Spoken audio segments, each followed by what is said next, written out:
Bonjour à toutes et à tous, merci de nous rejoindre sur 8 Mont-Blanc. Bienvenue dans ce nouveau journal, dans l'actualité de ce mardi 21 décembre 2021.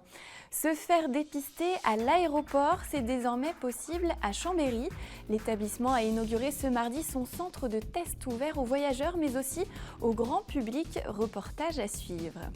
Et puis, il est le gardien du lac d'Annecy. Le SILA gère et protège les eaux lacustres. Son président, Pierre Bruyère, sera sur le plateau en fin de journal. Nous évoquerons notamment les derniers travaux autour des roselières. À l'approche des fêtes et alors que la situation sanitaire ne semble pas s'améliorer, les centres de tests saturent.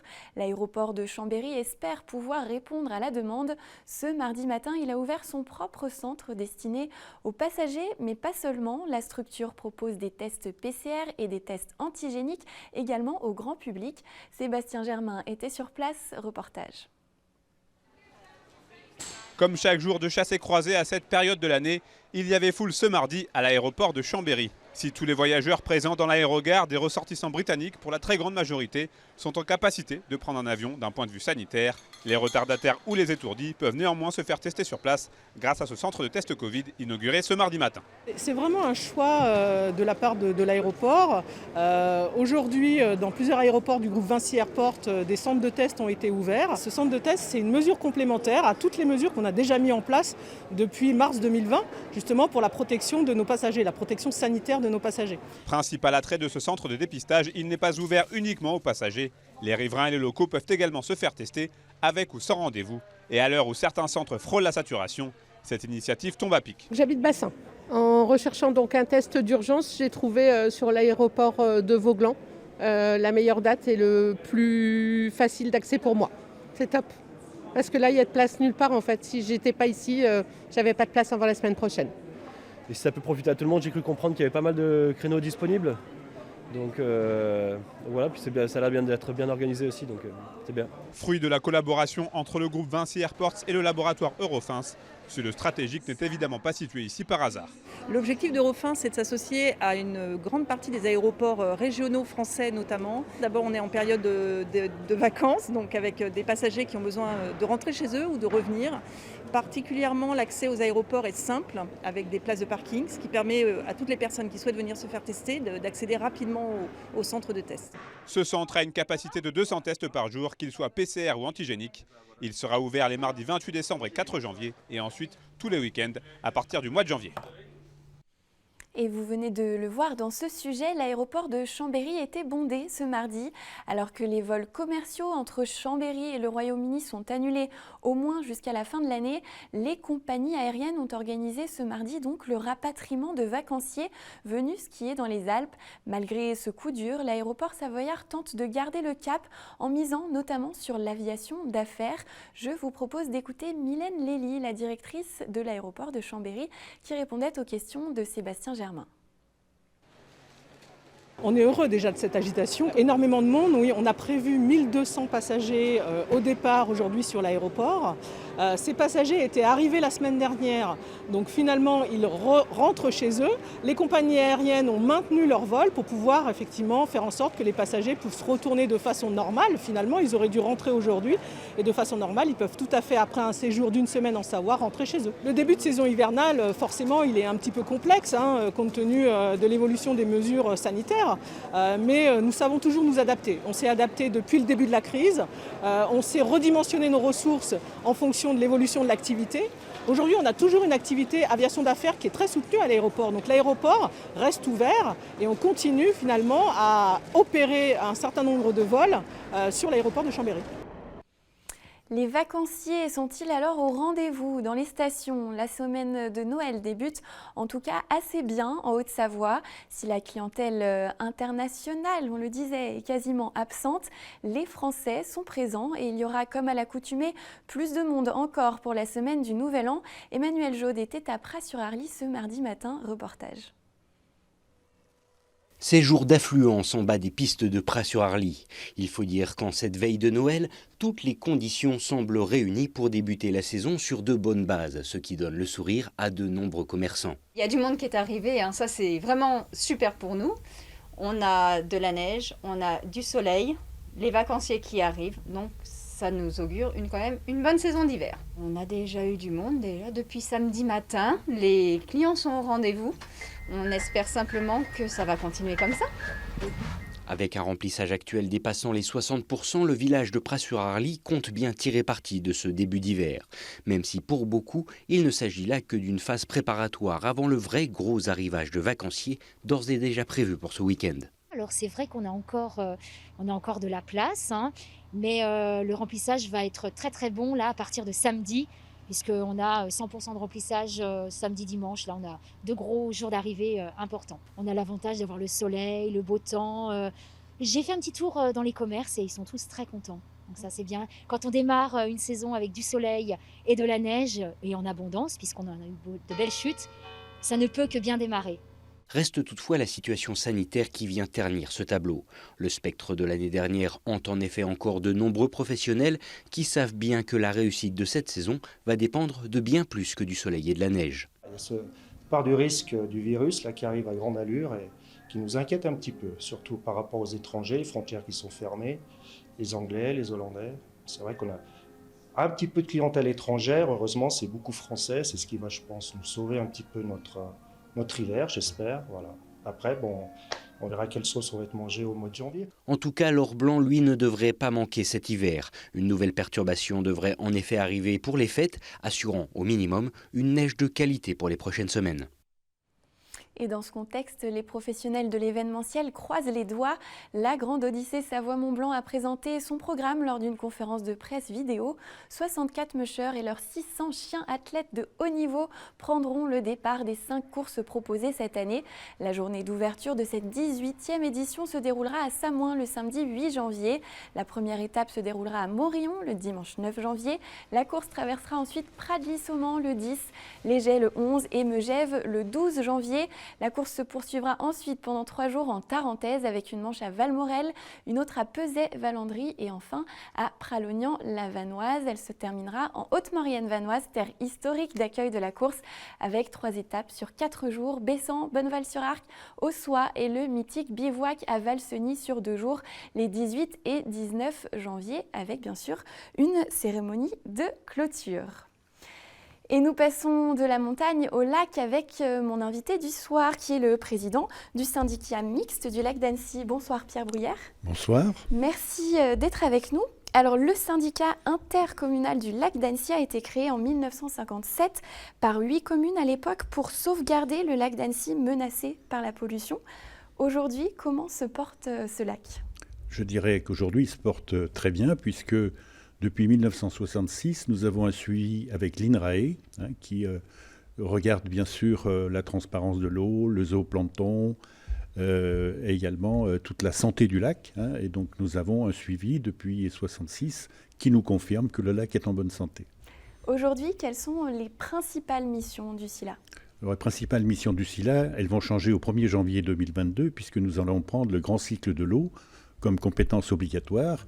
Jusqu'à ce jour, nous avions une compétence obligatoire qui était le traitement des déchets, l'assainissement en option avec l'aménagement du lac, les pistes cyclables, et puis encore bien d'autres choses, puisque l'État nous a confié la gestion du lac, puisque le lac appartient à l'État. Ce qui fait déjà un large éventail de rôles à endosser. Vous êtes notamment en charge des roselières. Alors les roselières sont un espace très important pour l'équilibre du lac, pour sa biodiversité.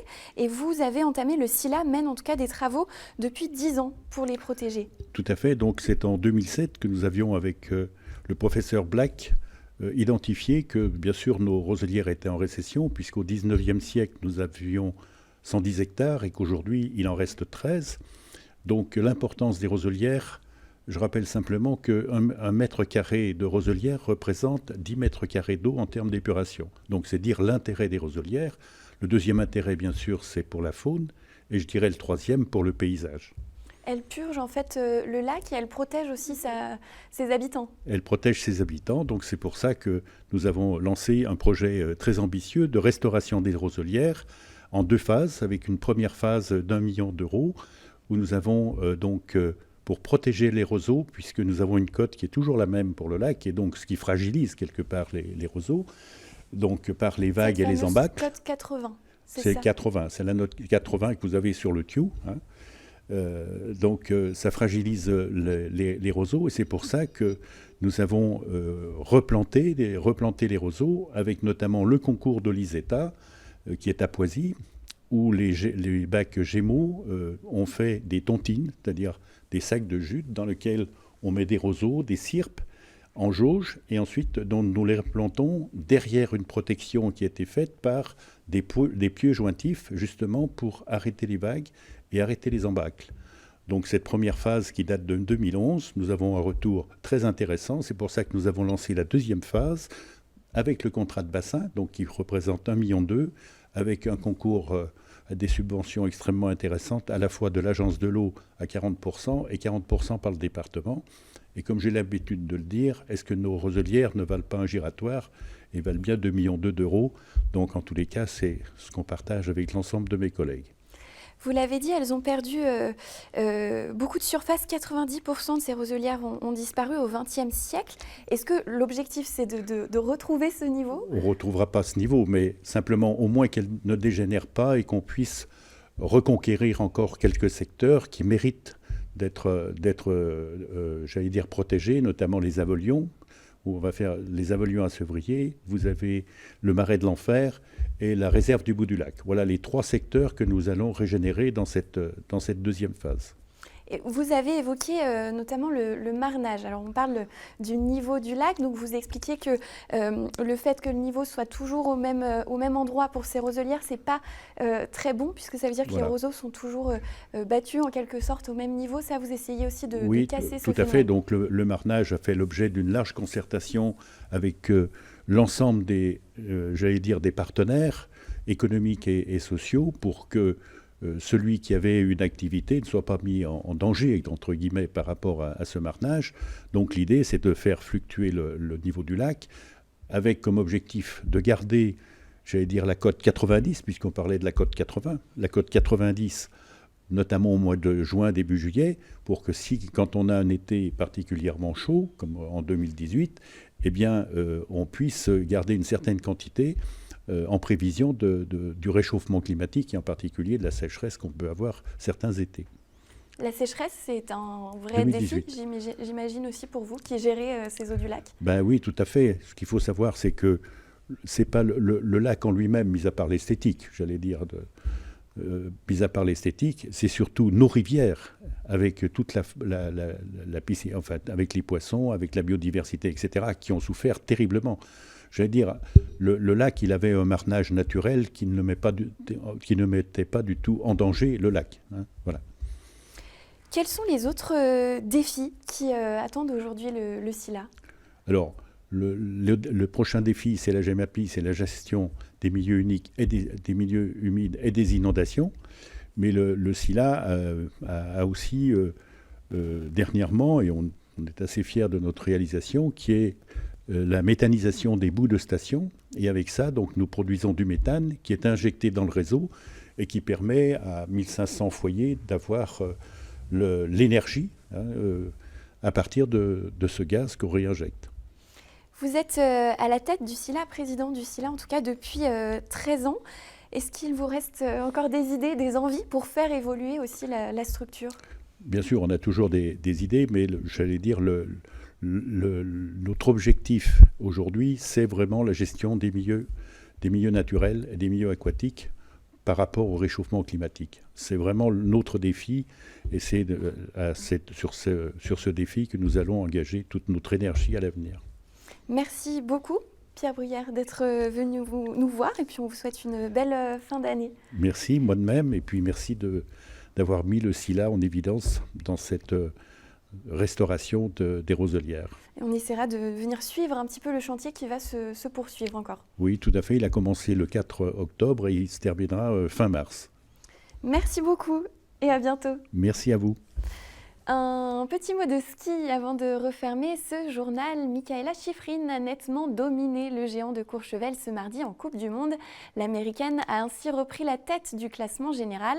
Elle a devancé la Suédoise Sarah Hector et la Suissesse Michelle Gizine. Tessa Worley est classée 5e. Je vous propose d'ailleurs d'écouter la skieuse du Grand Bornand au micro de la FFS TV. petit mot sur cette belle course. Oui, une belle course, une deuxième manche plutôt solide, malgré le retard. Mais comme d'habitude, c'est vrai que je me suis un peu mis dans une situation inconfortable avec un petit peu de retard dès la première manche. J'étais un petit peu au pied du mur, j'avais pas le choix, il fallait vraiment engager. J'avais à cœur de pas décevoir le public, de pas me décevoir moi-même. J'avais vraiment envie d'allumer du verre en bas. C'est chose faite, donc je suis contente. Maintenant, il en manque un petit peu pour monter sur le podium. Donc maintenant, c'est récupération maximum, fraîcheur, envie. Pas de questions à se poser pour demain, il va vraiment falloir engager les deux manches. En fait, à Zolder, c'est vrai que la préparation, c'est très tôt dans la saison, donc je me sentais sûrement un petit peu comme tout le monde, mais pas totalement prête. Totalement prête et totalement confiante techniquement. Ces 2 mois là m'ont fait beaucoup de bien en géant, même si les entraînements n'étaient pas non plus hyper nombreux, parce que j'ai fait aussi un petit peu de vitesse, mais ils étaient très qualitatifs, donc j'étais contente de la direction que prenait mon géant. Je pense que maintenant je me fais confiance techniquement et j'arrive à faire des manches engagées comme j'ai pu le faire sur la deuxième manche, prendre les risques, pas réfléchir à ce que je suis en train de faire sur les skis, mais juste vraiment engagée, donc ça c'est très intéressant pour la suite. Et comme le disait Tessa Worley à l'instant, un autre rendez-vous attend les skieuses demain dans la station savoyarde puisqu'il y aura un nouveau géant. Et c'est ainsi que se termine ce journal. Merci de l'avoir suivi. Merci à toute l'équipe pour sa réalisation. À suivre la météo de Thierry Paul, et puis le 2e épisode de votre panorama consacré cette semaine aux vins de Savoie à consommer avec modération mais avec plaisir à l'approche des fêtes. Je vous retrouve demain pour un nouveau JT. Passez une belle soirée sur 8 Mont Blanc.